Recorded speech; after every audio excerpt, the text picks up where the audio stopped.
Good evening, Dr. Smith. We are so thrilled to have you here. Happy to be here. Thank you. This has been a work in progress. We have been trying to get this together for some time. So the time is now, and just simply cannot wait to hear what you can add to this whole miracle story about Kenn. So I know it still just gives us chills. So you are the manager of multicultural initiatives with Donate Life NC. Um, Tell us what you do with Donate Life NC. Right, right. Well, thank you so much for having me. And Dan is such a dear friend, so I'm happy to do whatever I can to share his miracle story and to share it with others that need to really hear it, that really need to hear his story. But as far as Donate Life, North Carolina, I have been there for about a year now. And what we'd like to say as far as our state team, we like to inspire all North Carolinians to sign up on the organ donor registry. So that really is our mission. We really want to put the word out there in whatever platforms, formats, however we can, word of mouth, social media, our events, things of that nature, just to get the word out there. And with my position as the manager of multicultural initiatives, I really try to take that word, that message, predominantly to the African American community. Mhm. That is something that has really been rewarding for me to do. So I love it. I love it. And isn't a job or career for you, but as I understand it, you have your own story as Yes. to what may have brought you to Donate NC as well. Can you share just a little bit about that?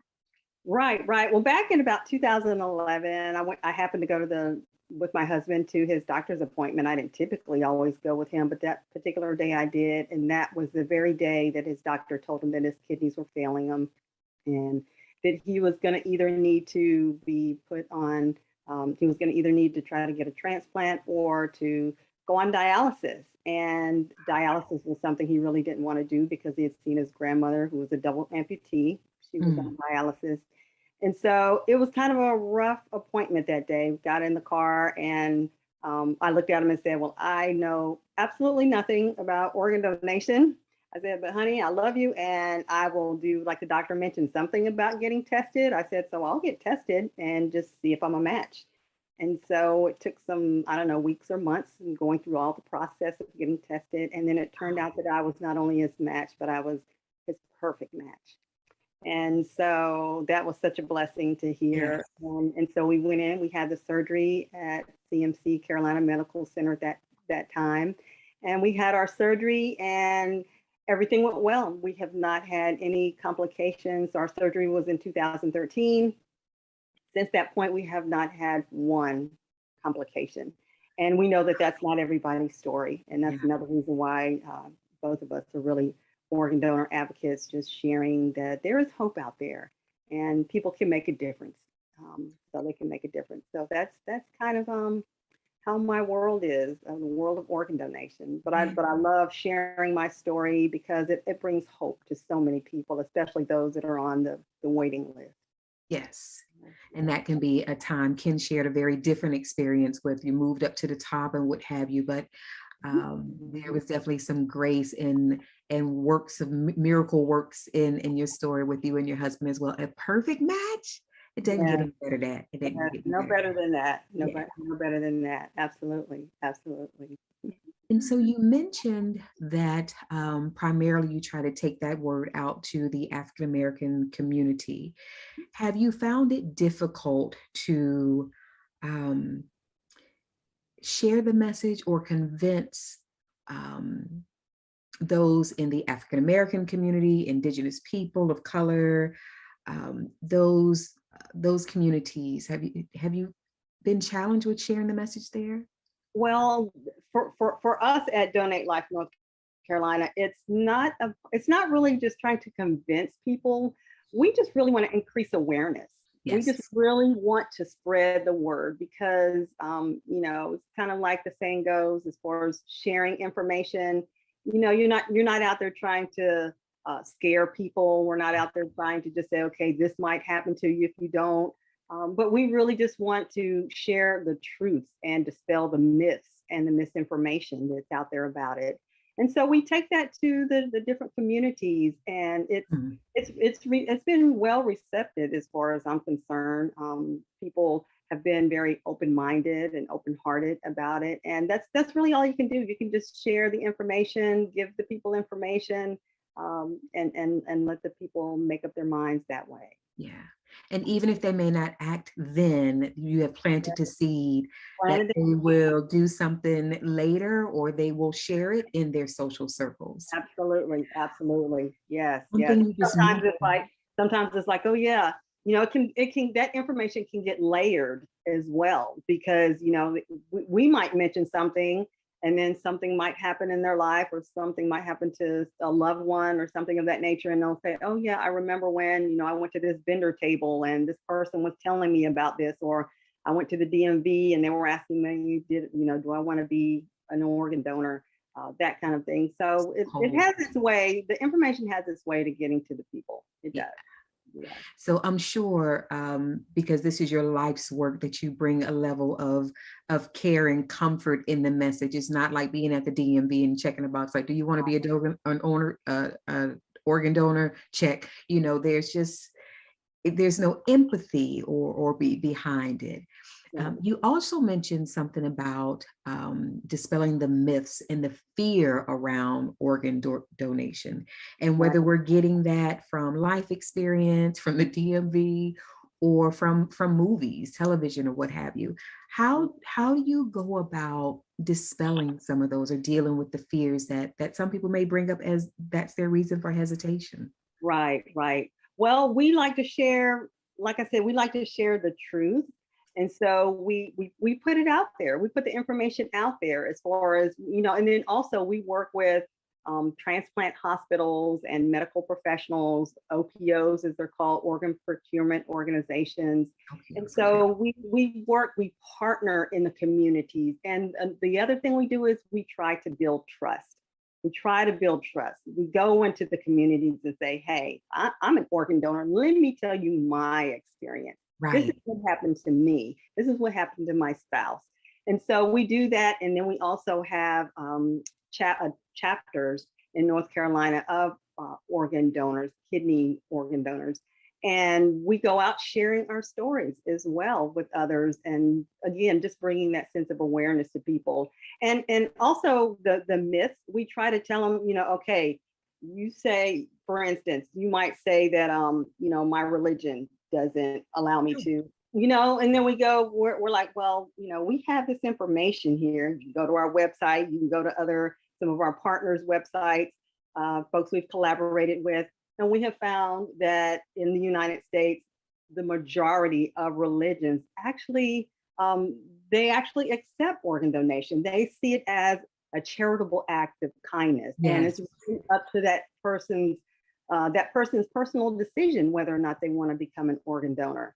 And so, again, with that, we try to dispel that myth out there. A lot of people think, well, I can't afford it, but, we're like, well, you don't have to pay for this because that's the recipients. So every Right, time right. we're like, okay, we poke a hole in it, and we're Yeah, like, this is actually the truth, this though. is the And so truth. again, I think going into the different communities and building those relationships, that is just vital. That is just vital. And that's one of those things that I had to do when it came to myself needing to find out information.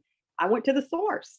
I went Yeah. to the source. I didn't depend on the movies that I saw or something that was a myth or what have you. I'm like, okay, let me go to the hospital, let me go to the doctors, let me go to my medical professional and Yes. find out what are the truths about it. And that's what I did. That's so good. And if nothing but empowering them that, okay, if you don't take it from me, I've lived this and now I'm sharing my truth, my story. Go to your professionals, your medical professionals, that community, someone that you trust. Mhm. And you mentioned that some of those fears or what have you, something else that is could be um, kind of just in the background of someone being hesitant is there's a black market for organ donation. So is there one of outside of the black market? So someone's not scared and they go that direction, but dealing in truth. Are there any, is there an organ that's more needed than the other?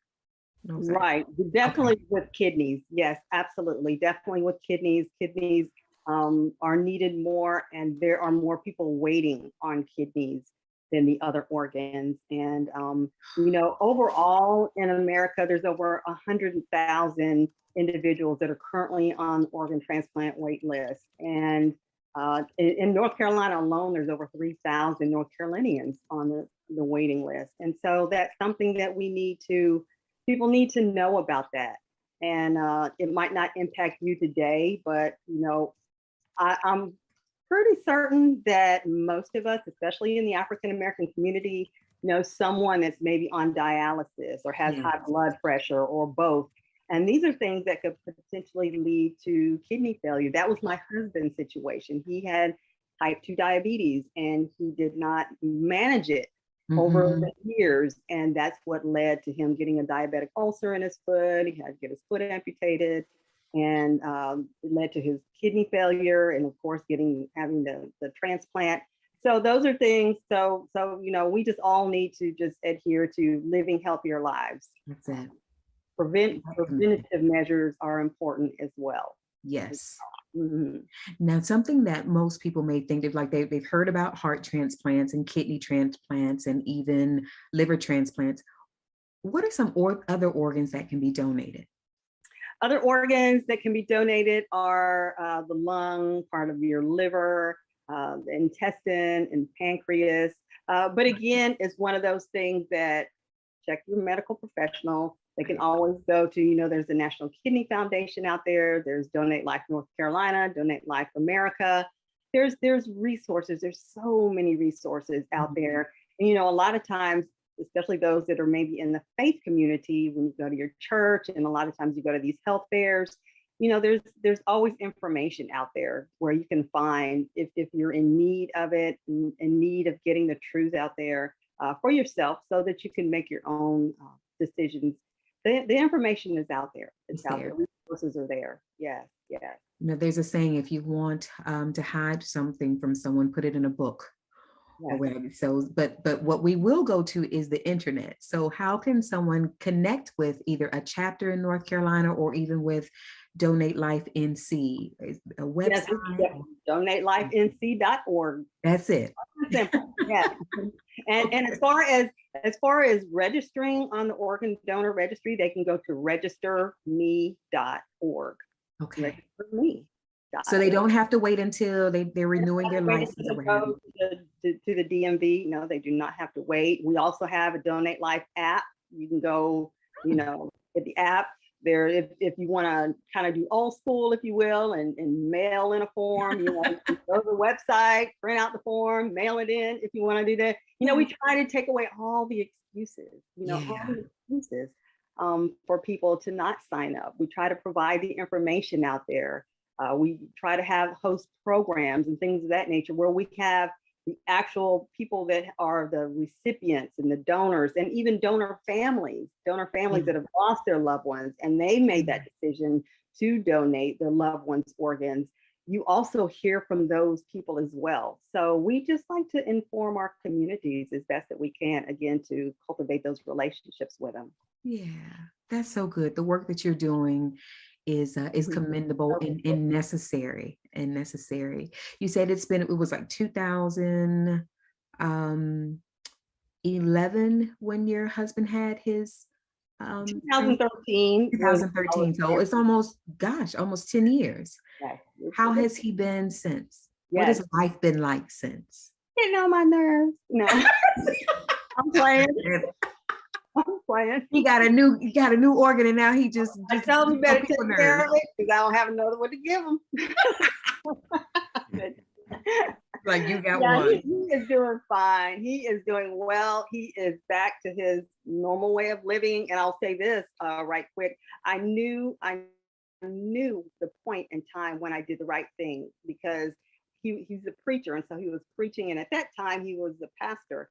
And he could barely preach, 15 minutes without leaning on the podium. Wow. And trying to preach like 10 minutes. And he's a singer. So he would usually sing before and after he preaches. But during those tough days there when he was on in-home dialysis, he did that for about a year and a half, almost 2 years. he just, I just said, I have to do something. But then afterwards, when we had our transplant and he was back to his old self and he was up there preaching an hour, I'm like, oh yeah. And And singing. singing before and after. So yeah, so I'm like, yeah, I know I did the right thing. Yes, I you know I did. did the right thing. And Yes, it you was a did. no-brainer. It was a Yeah. no-brainer. This is my husband, my soulmate.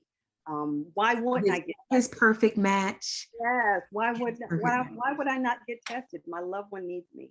So, but Yeah. that's just me. That's not everybody. Yes. Well, we thank you. We thank you for your yes. We thank you for your love for your husband. We thank you for the work that you're doing with Donate Life NC.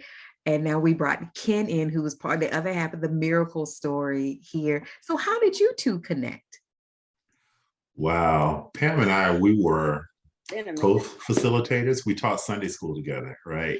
Yes. And we taught Experiencing God together. And we built a friendship out of that. You know, I know that and in that friendship, we literally shared life.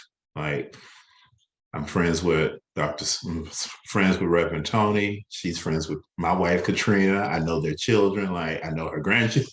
You know, we literally shared life together out of that relationship. Wow. Absolutely. And I think it's interesting, Ken, to say also that it's amazing how God allows our paths to continue to cross. Like we might not connect with each other in, a couple of years or something, and then something will happen in our lives and I'll get a Exactly. or he'll get a text from me or something of that nature. I mean, it just ebbs and flows, but we just have that kind of relationship and it's Yeah. I appreciate it so much. And it's kind of funny because my real life sister's name is Pam. So, It's becoming more and more kind of melted together. yeah. But again, as I mentioned, God is so intentional. And so during this time, when you all were co-facilitators together, how did you lean on each other? So I'll start with you, Kenn. What support was Dr. Smith able to provide for you? And then I'll turn to you, Dr. Smith. How were you able to just be there and help walk Kenn through this journey? Well, experiencing God, okay, 12-week journey. And I absolutely hated week 3. Week 3, crisis of belief. Right? That's what I think. If there was ever if there was ever a crisis, this is it. Right. And every time and it seemed like I would teach week 1, Pam would teach week 2. I teach week 3, Pam teach week 4. So it got to the point where I knew the week 3 was coming. I was like, I don't want to teach. Pam, you teach week 3. Call in Reverend Smith. Let him teach week. Yeah. Because I just can't do another crisis of belief. Hmm. And Pam, Dr. Smith, did you understand where that ask of, come in and teach week 3? Did you understand where that was coming from? Well, it kind of goes back to me of just our relationship. When God puts people together in your life, sometimes you don't have to know all of the background, all of the story, but God just does it and you just know it's the right thing to do. Yeah. So we leaned on each other, whatever the needs were, we met them for one another. And that's how we were able to do what we did. And we didn't miss a beat. The class members were blessed and the both of us were blessed in supporting one another. I remember my first time, one of my first hospitalizations, right? And I was hospitalized unexpectedly, and it was because of dehydration. Called Pam and told her that I was dehydrated and was hospitalized because of it. Dr. Smith came into the hospital with 2 cases of water on his shoulder. You will not be dehydrated. You will not be dehydrated. Yeah. So you drink plenty of water now, because we know Dr. Smith will show up with the 2 gallons. There will be no dehydration on her watch. Absolutely. Yeah. Good deal. Well, we just, again, I'm just connecting the dots with Kenn, your journey, Dr. Smith, your husband's journey, then both of you all connecting with co-facilitating a class, and then both working for Donate Life NC. Any final thoughts to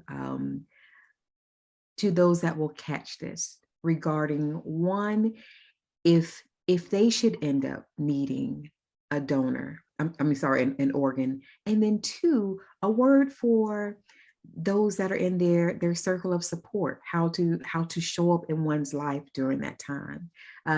Dr. Smith, I'll start with you. Well, I really think that as it relates to being in need and deciding whether or not you want to do that, as far as donate or what have you, it's really a selfless act. It's really saving lives when you decide to sign up on the organ donor registry. And that's one thing we really want people to do. Just have a heart and just consider it, because most of our people, most of the people on the transplant waiting list are our people, or people of color. Wow. And if we could just do that selfless act of love, to share what we have with others, like we say, what is it? Live life, then give life. Yes, I like that. I Live like it life too. and give life. So simple. Yes. Yeah. Yeah. Well, I would say that, I think one of the mistakes that I made during my journey was I did not lean on people. Mm, I did not share my story until after it occurred, right? And more often than not, after I got my first transplant, people, I had no idea that you were that sick. Why didn't you tell me? And don't be afraid. Don't be ashamed. yeah. Depending on the type of organ that you need, you can possibly be talking or sharing with your donor. Wow. Certain types of liver transplants can be from a living donor. Take a small, because the liver regenerates and grows to the size that it needs to be. Right. So you may be talking or sharing with your donor. So don't be afraid. Share your story. Tell your story. You never know where your blessing lies. Yes. That's encouraging and a reminder for us, Kenn, because oftentimes, and I'm guilty of this, when we think about, or when I think about organ donation, I think from someone, the organ is coming from someone that has passed. But there are living donors, Dr. Smith. You would be considered a living donor. So we could be talking to that person and that blessing right in front of our face. And to just share and open up and let people know what our need is. Right. And don't just keep it for ourselves, but let the story and the need for this to continue beyond the dinner table, but at the cookouts, at the within all of our social circles, because there's a great need. Dr. Smith, how many did you say are on the waiting list? Over 100,000 people are currently on the waiting list. And we do say, once you've made that decision to sign up on the organ donor registry, make sure you share that with your family. Yes. Share that decision with your family, so they know that when that time comes, that you're an organ donor. Excellent.